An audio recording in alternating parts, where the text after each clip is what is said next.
Hello, ladies and gentlemen. Welcome to the greatest games on the Blizzard. My name is Marcus Speller. With me, of course, is Jonathan Wilson. And with us today is Mark Langdon. Mark is the head of content at the Racing Post, contributor to TalkSport Football Weekly, and many, many others. Mark, a pleasure to have you in the pod today. It's a pleasure to be here. Really looking forward to it. Well, Mark, today we go back to the Champions League 2003-2004 edition, to the quarter-final second leg between Deportivo La Coruña and AC Milan. It ended 4-0 to Deportivo, and of course they went through 5-4 on aggregate. Mark, why have you chosen this game? Yeah, I think there's three reasons really why I've chosen this game. First of all is I absolutely love the Champions League knockout stages, and I say that it's slightly with a heavy heart because I understand the sort of bad that it does to the footballing world. Really, you know, the elite leagues just dominate it so much now, and there is a bit of guilt as I sit there and watch, you know, brilliant game after brilliant game. So I always, when I was asked to do this, it always had to be, I think, a Champions League game and the knockout stages. It just mesmerises me, really. It's just brilliant, and I love an underdog story, and I think that Depor, although not a complete underdog because they had won the Spanish league, still in sort of relative terms were, you know, one of the smaller sort of names, even if their kind of results were probably better than you'd expect for a team like Depor. And I just remember them sort of playing some English teams sort of off the pitch, Manchester United and Arsenal. So Depor kind of were my Spanish team, I think. It was around about that time when Sky first came into Spanish football. Depor you couldn't support Real Madrid or Barcelona, and Depor were sort of up there, but not one of them two. So that was, so they held a special place in my heart. And I also think that they played almost like a British style at times, where they get the ball down the wings and put crosses into target man centre forward. So it didn't feel like quite so foreign as much as what you might expect. So it was more really just about the fact of this was like the crowning glory for that Depor team, I think, really. Of course, we would enjoy some of those players, very much so in England. Years later, Albert Luque, you think, Diego Tristan, Walter Pandiani. I mean, what times they had in England, you know. But it's easy to forget what brilliant players they were and how much they contributed to that Deportivo side. Jonathan, yeah, sorry, no, Jonathan. I was just going to say that when you see this result, one can forget what a outstanding achievement and result this was for Deportivo. Oh yeah, I mean the first leg, which I'm sure we'll talk about that in a bit more detail as well.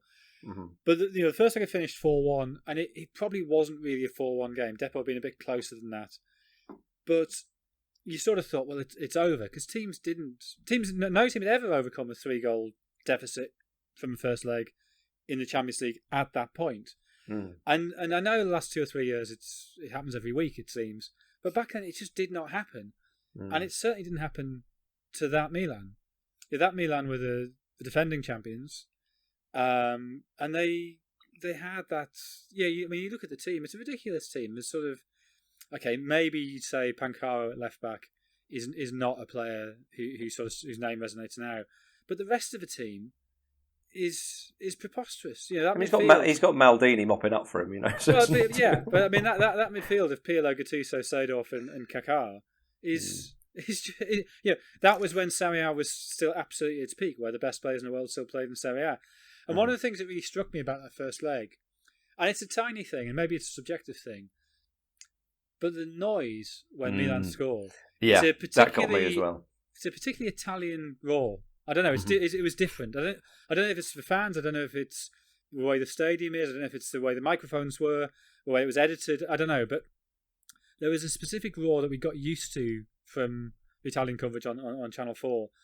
And that's certainly to people of my generation, that signified something that was classier and better than what we knew.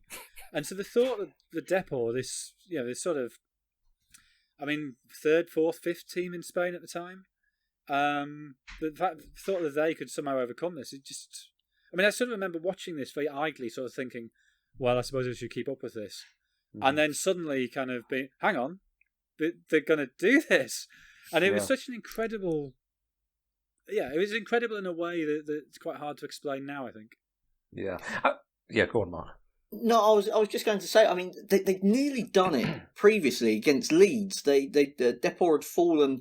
They were absolutely battered at Ellen Road. I think they just crumbled really. And when they were favourites, they were expected to beat Leeds in that Champions League quarter final, and they didn't. Lost that 3-0 at Ellen Road. They nearly produced a comeback then, albeit against a inexperienced team. They got it back to 3-2 and probably had enough chances, I think, to have at least taken it to extra time. So they're kind of given a little hint as to what was possible. But I think, as Jonathan was saying, there's a big difference between nearly doing it against Leeds to being able to do it against that Milan side that all of the names that Jonathan mentioned, plus I mean, Rui Costa was on the bench. And the bench is ridiculous. It was stupid. But, and you look back, was it 3 or 4 years before this when they had, albeit in the same game, it wasn't the second leg, they come from 3-0 down to beat PSG when Pandiani scored a hat-trick. So they had that in them. And I think the other thing that's relevant both to the Leeds game and to this season, they were certainly by this season, they were a much, much better team at home than they were away. So the Riazor and the atmosphere there clearly made a huge difference. So if you look at their group games this season, they won all 3 group games without conceding a goal. But in the group stage, they've been beaten 8-3 away to Monaco when David Fischer got the 4 goals. But I think was it 1 point they took away from home?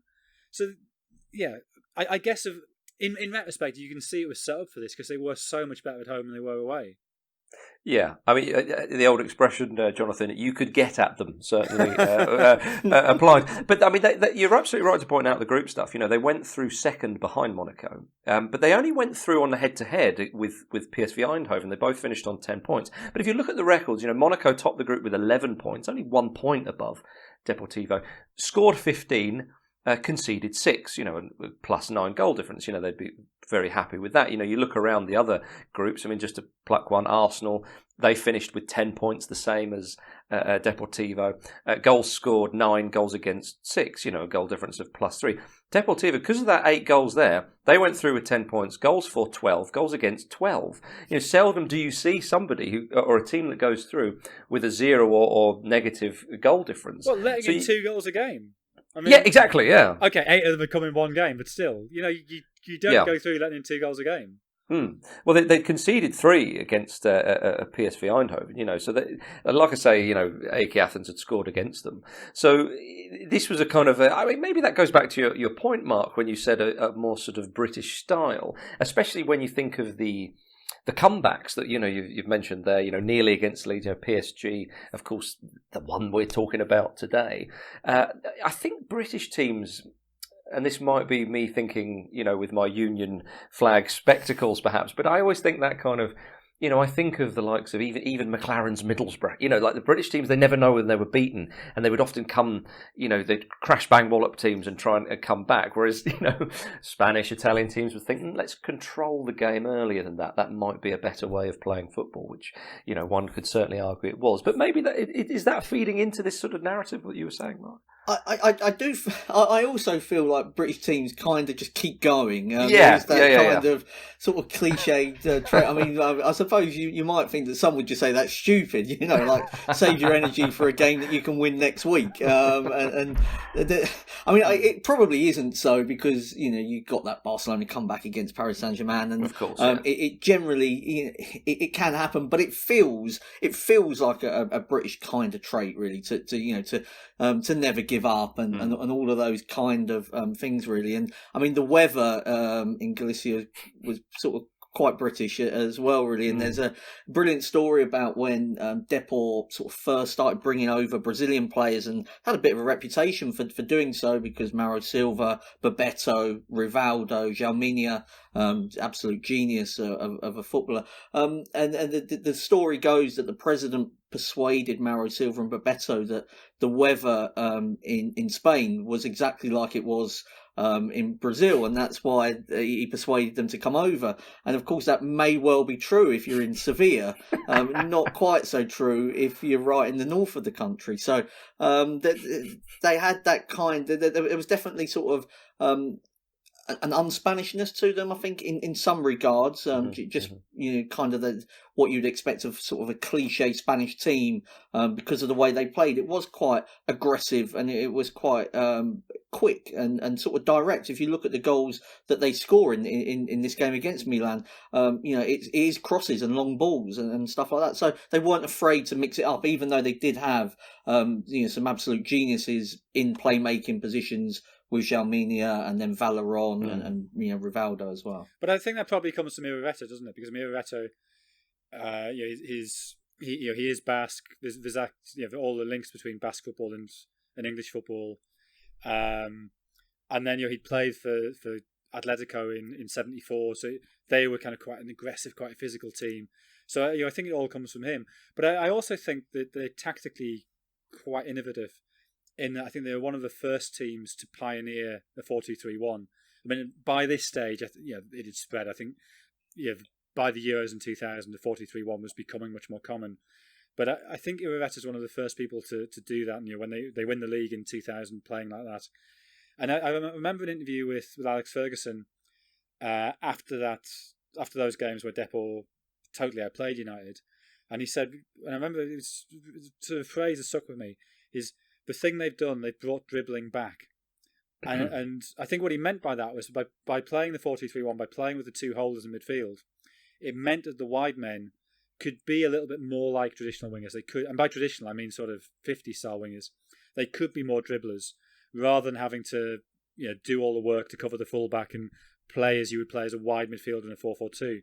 That Irureta had found a way to get that dribbling type of player to relieve him of some defensive responsibility by fielding the two deep-lying central midfielders, who in this game are Mauro Silva and Sergio, though Donato, I guess, was the classic player they had in that role. Mm-hmm. Yeah, as they progressed through the tournament, I mean, they played Juventus in the round of 16, was it? And having said that about conceding goals and being a little bit swashbuckling, they beat Juventus 2-0 on aggregate, 1-0 over both legs, which showed, Mark, that they had a little bit more in their locker, I suppose. Yeah, I mean, and the year before there were 3 Serie A teams in the semi-finals. It was obviously Milan beat Juve in not the most memorable of Champions League finals, and Milan had beaten Inter in the semi-finals. So to manage to knock out Juve and Milan was some effort from, as Jonathan says, maybe the 3rd or 4th sort of team in Spain. And going into that game, because I did check back on their sort of road record. In the previous 8 Champions League away matches, they'd lost 6 and drawn 2 and conceded 21 goals when they were heading to Turin. So the idea that they could sort of hold on to this 1-0 lead, I think, was pretty fanciful. Juve had, and this sometimes does happen for sort of, an outsider that goes far in a competition. They probably played Juve at the right time. Juve were missing a few, and then Del Piero went off injured quite early on in the game as well, which maybe just derailed them slightly. And then if you just fast forward to the end of that year, I remember, because we had it was an underdog semi-final, wasn't it, with Chelsea and Monaco and Depor and Porto, and then Greece won the Euros, and just piece after piece of how football was changing, and what was it that these underdogs were doing so different. I mean, turned out that it was absolutely nothing. It was just a freak year, and it would soon all kind of come back to normality. But we can enjoy it while it lasted. Yeah, I mean, it was a great. You're absolutely right. It was a great Deportivo side, though, as you touched upon. I mean, one of the players that really stands out, Jonathan, is Valeron playing in the centre of midfield. I mean, what a player he was.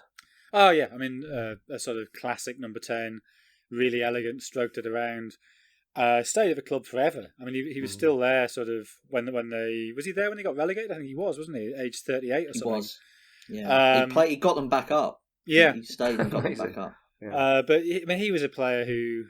I mean, the modern game would have no play. I mean, maybe he goes to like Everton or West Ham and do a James Rodriguez, but he wouldn't be playing for a super club now. And he probably wouldn't. I don't know. Maybe a Depor equivalent would still find a role for him. And when you look back, you see him at Depor here, and you see Riquelme at Villarreal 2 years later in the semi-final, and that probably is the last hurrah for the sort of that old-fashioned languid number 10 at the semi-final stage of the Champions League. Yeah, well, give Jack Grealish a chance, Jonathan. You never know. No, I know. Grealish is much more dynamic. I know. Yeah. You wouldn't get calves like that on Valeron. Yeah, it's very true. All right, gentlemen, let's have a quick break, and then we will talk about the match itself. Welcome back to Greatest Games on the Blizzard, everybody. Yes, Deportivo against Milan. So, let's mention the first leg, for crying out loud, because that is a crucial part of, it's a crucial part of any two-legged affair, but particularly this one. It was at the San Siro, and I know what you mean, Jonathan, when the fans make that roar. I mean, I suspect that's something to do with the fact that they don't shout, yeah, when they score. It's more of a goal kind of sound like they do in Spain. So that could contribute it. But I know what you mean, that Milan, the San Siro was such a fortress back in those days. And when you see the fans slightly higher, the stands are slightly above it. It's like they're bearing down on you. A very intimidating place to go. However, Mark, Deportivo did go a goal up in that game. They did, yeah. Pandiani put them in front, and I think with San Siro, it is one of the more sort of atmospheric grounds in Italy. But I think it's the way they'll rush forward towards the goal as well after the after it goes in that really sort of makes it stand out. Really, there is that room to kind of move forward, and you get like in Germany, people love the atmosphere in Germany, but it's constant, that constant beat. You don't get that roar when there's then a goal, that anticipation, and then roar. But yeah, I mean, Pandiani put Depor in front, and I think that they would have been more than happy going into half time. Probably what happened in the game before against Juventus had given them a lot of confidence and belief that if you can go to Juve and kind of keep clean sheets against them, then you can you can do that against Milan, even though we've already mentioned about sort of the quality that was there. But then they were absolutely blown away in a 10-minute spell where all of those stars, Shevchenko, Kaka, and Pirlo, they scored brilliant goals. I'm not even sure you could have done much, even though they were a bit flaky defensively. I don't think there was much they could have done about those goals. It was just individual brilliance that seemingly took the tie away from them. Yeah, that's it, Jonathan. I think that they went 1-0 up, and it was kind of like, hang on a minute, this is the San Siro, we're AC Milan, and as Mark says, the goals are brilliant. They just blitzed them, and 4-1, it's like, well, that's the end of that then.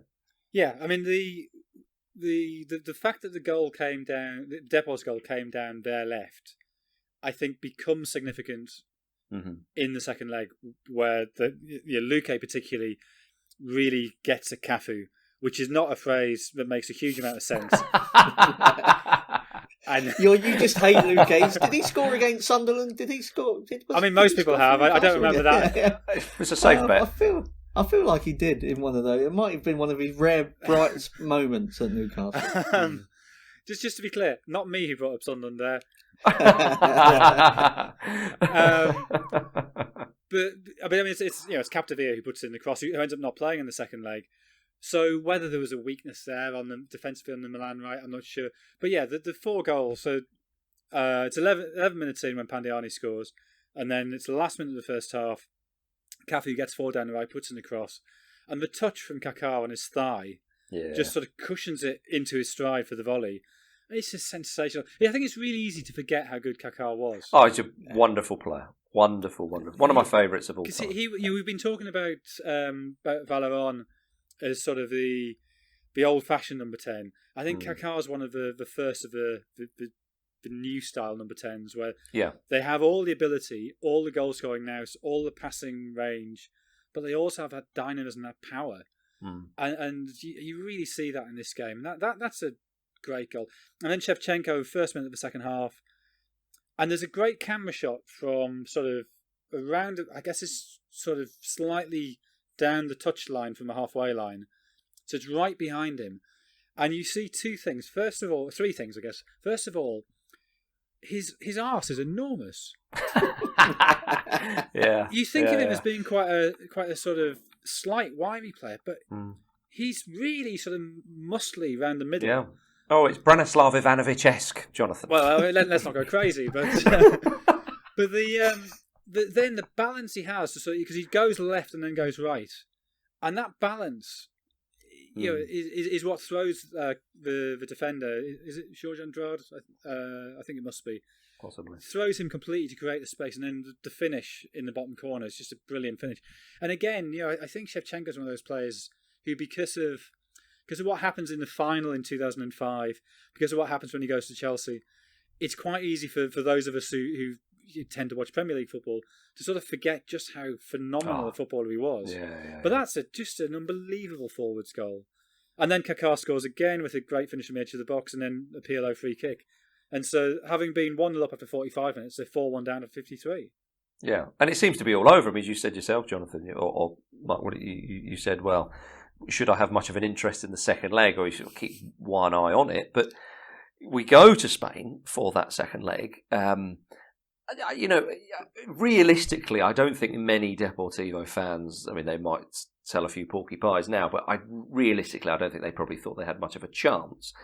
But they started very, very strongly and very, very, very quickly, Mark.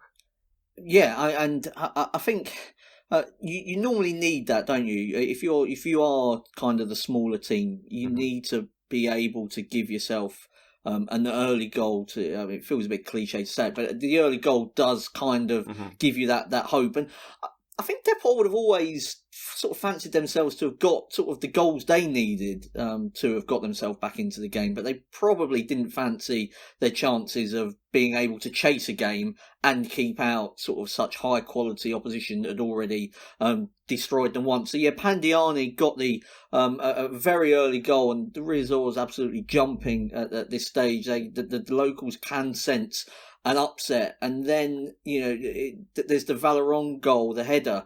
Probably didn't score too many headers, but the Valeron header from a mistake from Dida that kind of, I think, just makes the big team there, and in this case Milan, panic because they can kind of feel like they've lost control of the situation. But Mark, on that first goal with Pandiani, and by the way, I think Thomason has an effort before that, and that goal happens 5 minutes in, so it's not like Milan are playing sort of too badly, and they've still we're only a few minutes old, but Pandiani, Maldini's behind him, gives him quite a lot of space for that goal.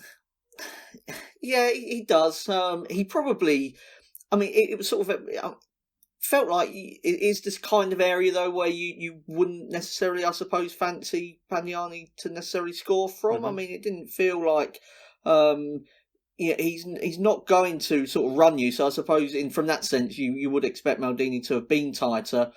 Maybe they were just a bit lax because I mean Nesta makes a mistake for one of the other goals as well. So I mean it might have just been a slightly just off night from sort of collection of superstars. No, I think laxity is exactly the word, because the cross comes in from Enrico Romero, who's replaced Capdevila at left back, and Maldini, he actually starts to go to intercept the cross and then must decide he's not going to quite get there, and he checks himself, and it's because his balance is wrong. That's why when Valeron takes a touch, and his touch takes him slightly away, that's why that space opens up. Because Maldini, whether it's a misjudgment he couldn't get the cross, or whether it's a misjudgment to think he then wasn't going to get there, having started to go for it, it is a Maldini error that gives gives Pandiani the space. And then even before the second goal, there's the Victor chance, which is deflected onto the posts. I mean, they were creating chances, and then Kaká has a one-on-one as well before the second goal, where Molina does really well to, having seemingly been beaten by Kaká, recovers to block it. But then it's a Dida mistake, the really bad mistake. I mean, he made a couple of very good saves later on, but it's a really bad mistake for him to misjudge another cross from the left from Luque. Yeah, I mean, when you have the first goal, and then when they hit the post, I mean, it's never going in.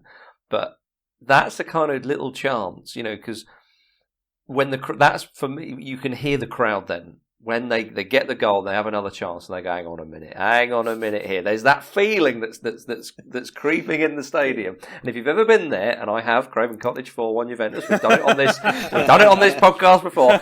You suddenly the air changes, and you get a bit of a sniff. And not long after that, you mentioned it, the second goal comes, and it is a little bit of an error, to say the least, from the goalkeeper, and Valeron heads into the empty net. Yeah, I mean, Dida. I mean, I suppose you could say most goalkeepers have got a mistake in them, and people will. Again, I suppose he kind of made a couple of high-profile errors in his time, but I mean, I think overall he was I don't think he would have necessarily had him down as a dodgy keeper, but he misjudges that across, and it allows Valeron the simple task of heading into virtually an unguarded net. So I think what Jonathan was saying there about Maldini's made the error for the first goal, then you've made an error for the second goal. You probably do start to worry at that point, I think, if you're Milan. And, from Deport's point of view, I mean, so many of them players had been at the club for so long, it felt like sort of their moment, like Manuel Pablo, was he there for about 20 years, that balding right back that used to sort of, there were a load of players like that. Fran, who we'll get on to, who scored the fourth goal, just loads of players just there felt like forever. And I'm not really one for sort of destiny and stuff like that, but it did feel like, this was, and it was almost the beginning of the end for them, wasn't it? Because they never quite reached those heights again, really. But it just felt like this was their night, sort of all coming together, I think. Yeah. And with hindsight, if you look at Milan, I mean, again, this is obviously, we're saying this from a perspective where we know what happened to them in 2005 against Liverpool, but you do wonder. Ancelotti as a manager, he's not somebody who's going to be... intensity is not his strength, right? He has many other strengths. And in a sense, a lack of intensity is a strength. It relaxes people. But where I think that can be problematic is when a game appears won, such as when you're 3 goals up going into a second leg, or 3 goals up going into a second half. And maybe just that lack of being switched on in that first 5 minutes, and then conceding the goal off the back of it, maybe that's just enough to unsettle everything. Mm-hmm. Well, I find it extraordinary that when I was looking back at this game, sort of off the back of your point there, Jonathan, is that I thought the way I remembered it was, if you need to win by 4 goals or something like that, 3 goals, you've got to score early. They scored early, and you've got to score late. And in between times, you have to have them nicely spaced out because you don't want to rush ahead too early. We see that, and you give the opposition time to come back, or you have time to become quite nervous, and you're not sure about sitting on a 4-goal advantage or something. But Luque makes it 3-0. I forgot Deportivo were 3-0 up at half time. Milan had time to come back. They had a second half where they could have got the away goal, which would have been crucial. In the Luque goal, is a terrible mistake from Nesta. Just misjudges the bouncing ball and gets muscled off it by Luque, who then finishes it brilliantly. But yeah, you're right. That at half time, you'd have thought you should be able to as Milan manager say, or Milan captain or whoever in that dressing room, say, "Come on, this is a level game now. Yep. We're Milan. Yep. Look at us." He's Kaká. It's Kaká or Valeron? Who's better? Manuel Pablo or Cafu? Who's better? Yeah, come on. Let's just go out and win the second half 1-0. But they don't. But also from Deportivo's point of view, Mark, is that they're in a position now that, as I say, they've not scored, because again, the ideal situation is you score the clincher late on, so you don't have time to get nervous. You time to throw everybody behind the ball and you see it out. They've got a whole second half where actually they're in the driving seat. On away goals, they're going through. Yeah, and I mean, given that Milan brought on Rui Costa and Pippo Inzaghi, they controlled it relatively well. I mean, there was maybe one chance. There's a Thomason chance about 5-6 minutes in the second half, and then there's a Rui Costa chance right at the end. But you're right, in between that, there's very, very little. Well, Rui Costa has an effort for about 25 yards, but Inzaghi has a chance where he's got a bit of space in the box, that was quite late on, and that would have made it 4-1, so it could have gone into extra time. But yes, you're absolutely right, there wasn't much. No, I mean, it was despite being quite, I suppose, sort of small team, relatively speaking, it was one that had a lot of experience within it. I've already mentioned about the fact that, a lot of these players had been around for a long time. Somebody like Nebet, spent a long time in La Coruña. You had Mauro Silva, who'd won a World Cup. So it wasn't. I suppose they weren't necessarily a team that that should get nervous now. If you look back on it and sort of look at the list of players, it wasn't sort of some sort of a team of 19, 20-year-olds that had come up from and just been plucked from all around Europe or whatever, and hadn't won anything. This was a team that had won La Liga in 2000. They beat Real Madrid in a Copa del Rey final that still doesn't sit very well with Real Madrid supporters because it was the centenary year. So they were, despite being a small team, that they were an experienced team, and that probably helped them in this game. Yeah. The fourth goal arrives on 75 minutes, which, Milan still had 15 minutes to get a goal and take it to extra time. But it's a fortuitous one, Jonathan. But at that point, it was kind of like Deportivo were like, here we go, we're surely going through to the second round. Well, you say fortuitous. The next round, sorry. I know what you mean, but so there's a cross from the right which goes over everybody, and then Fran, who's come on for Luque to sort of show up at the left hand side, and Fran, I don't know what age he was then, but he felt ancient. Yeah. And he sort of he goes past Gattuso far too easily. Again, it's this sort of laxity, it's this lack of snap. Which Gattuso of all people, the definition of snap. and then Cafu is a little bit slow. I guess he's probably expecting Gattuso to make the challenge.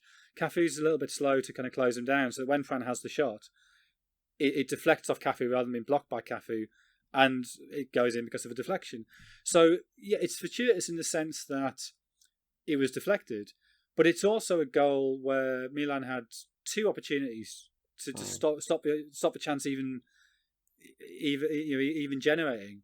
So I don't know. It's always dangerous when you just watch highlights of games that you see things out of context. And it may be Gattuso had made 100 challenges in the previous 10 minutes and was exhausted, but taken out of context, it looks really bad from him, and it looks really bad from Cafu, and that means all 4 goals Milan have in some way been responsible for. So. Yeah, it puts them forward, and it's neater. Right? It's neater that they go 4-0 up on the night rather than relying on away goals. It feels properer, realer. Because they would have been disappointed had they only won 3-0. You saw how Tottenham were devastated to do that against Ajax. I think Roma never quite recovered from beating Barcelona away goals. It could really ruin a good night. But the oddity then is that I suppose all it does is it gives them insurance. If Milan score, it goes to extra time rather than Milan winning if they score. But they still have 15 minutes to hold out.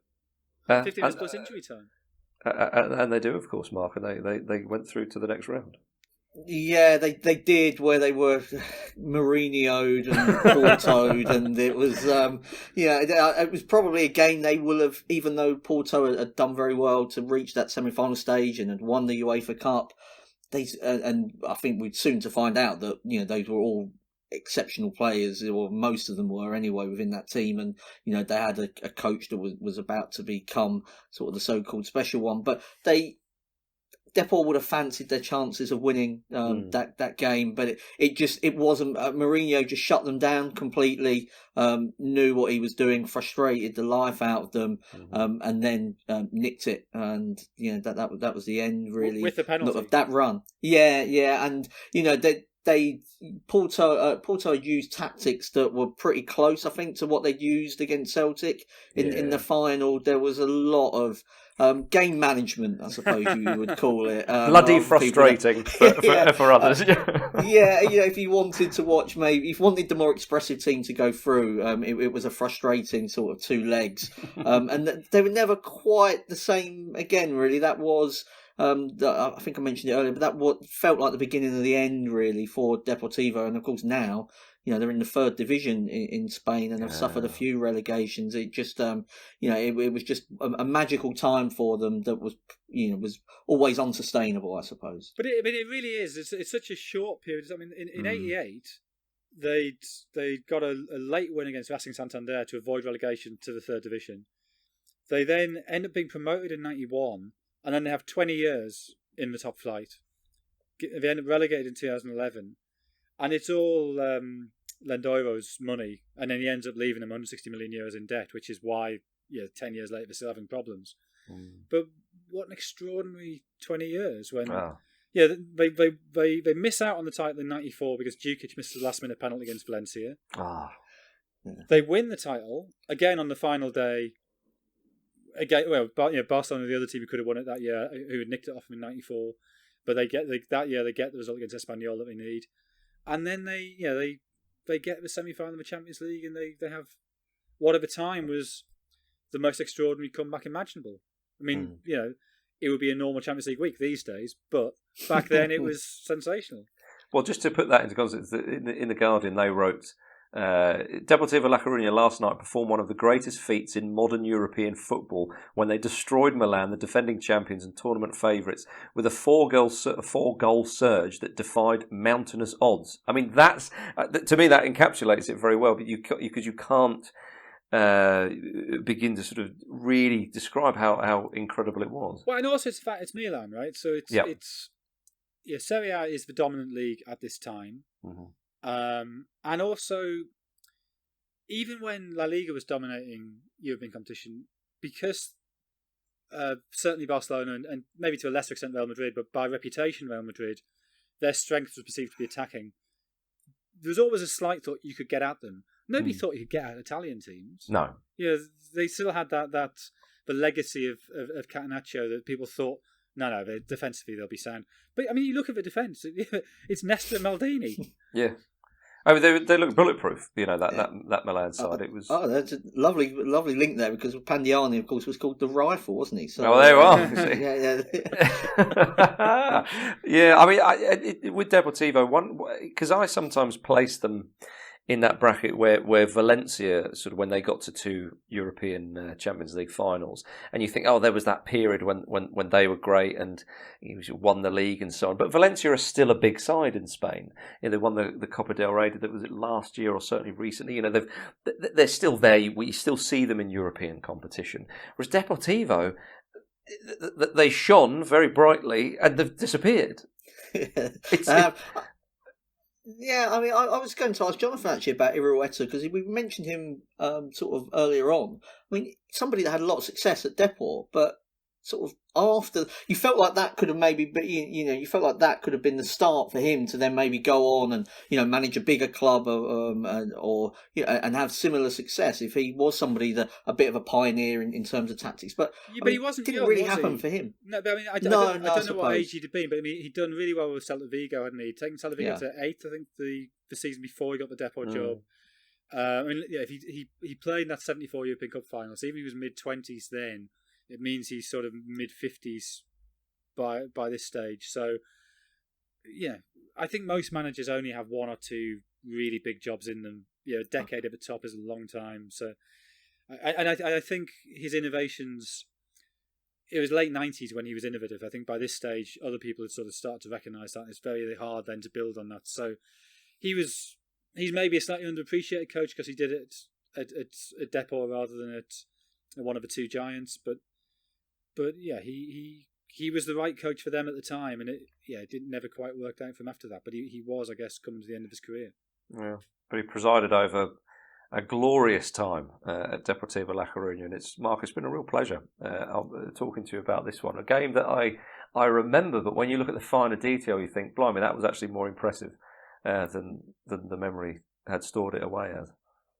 Yeah, I mean the cast list of both teams, or squad list. I mean that can't happen, can it? Really, it just cannot. You still think it can't happen, and yet it did. Yeah, well, in the same way when you look at the lineups of the Champions League final, not that long after Liverpool versus AC Milan. I do wonder if there was something playing on Milan's mind in that Champions League final against Liverpool of, this has happened to us before. There's a lot of the same kind of players were still around then.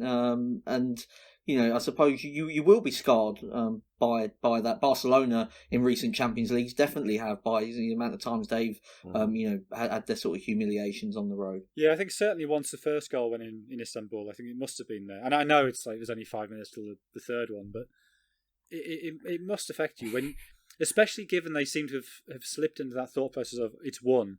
And then suddenly it's, oh God, again. Yeah. Don't worry, lads, we've got time. Well, there we are, ladies and gentlemen. I hope you've enjoyed this edition of Greatest Games on the Blizzard. For more stories like that, go to theblizzard.co.uk. We'll be back next week, of course, with another great game. But Mark, thank you very much indeed for joining us. Thank you. Absolute pleasure. Thank you, Jonathan. We'll see you next week.